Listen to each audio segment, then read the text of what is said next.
So today we're going to do a little bit of a different video. This is a very quick video here to show replacing the light bulb in an older fridge, one that doesn't have LED bulbs.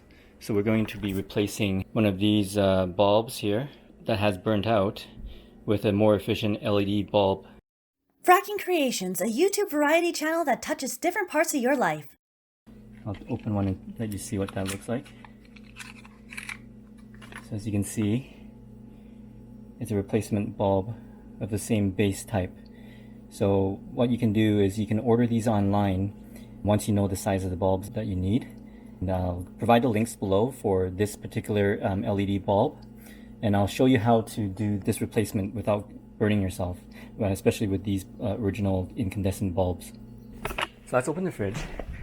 Two bulbs here have burnt out. One thing that you want to do if you're replacing it with another incandescent bulb is to make sure they don't turn on when you're screwing in the new bulb, because if that turns on, the old incandescent bulbs are very hot and you will burn yourself.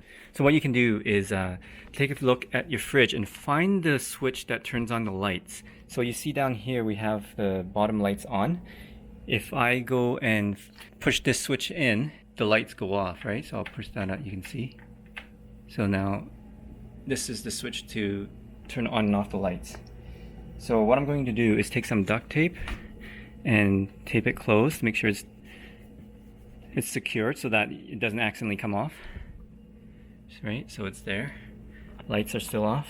So we see the socket there, and we're going to put this bulb in. You have to be careful how you screw it in. If you don't do it right, it will be a little hard to screw it in if it's slightly off. And there you go. One thing is, if you can't get it to screw in right, instead of screwing it clockwise and trying to get it in and force it in, go counterclockwise until you hear a click. When you hear a click, the thread should be lined. Listen. Like that. That was screwing in counterclockwise, and I heard the click, so the threads should line. You should, from that point, be able to slowly screw it back in.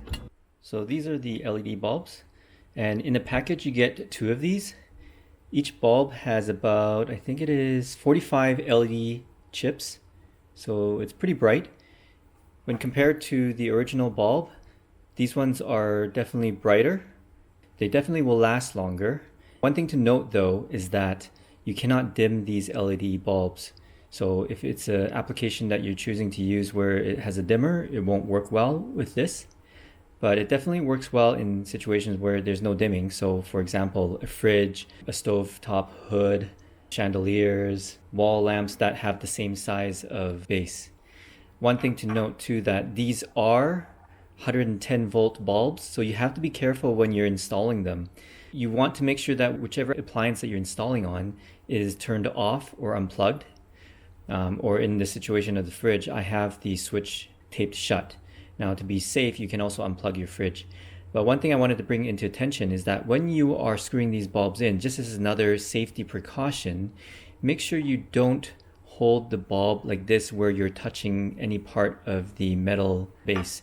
If you do that, as you're screwing it in, if the socket happens to be energized and not shut off properly, you may suddenly feel a sharp stinging sensation or some buzzing. As soon as you feel that, you should let go of this. You should not touch that because you can electrocute yourself. So that's one experience that I did have where I was screwing in the bulb and somehow the socket was still on even though I taped the switch off. And you should be able to slowly screw everything in. Ow, what was that? I think there's a sharp edge on this thing. Or is there? Maybe there's still some current running through there or something. Let's try that again. If you found our video helpful, head to our website or to the video description below and support us by buying us a coffee. As a comparison for these two bulbs, the original incandescent bulb burns at or uses 40 watts, while these small LED bulbs only use 4 watts. So definitely you save some power, and it's also not as hot when it's on. So these come in a pack of 2. And you can also decide on the color temperature that you want. So if your fridge or whatever appliance you want to use this in is using a warm white, then you want the warm white version of this, which is about 3000 Kelvin. They also have a daylight white version, which is more intense, a more cold white, and that is at 6,000 Kelvin. If you're looking for a set of these, check out the video description below for more info.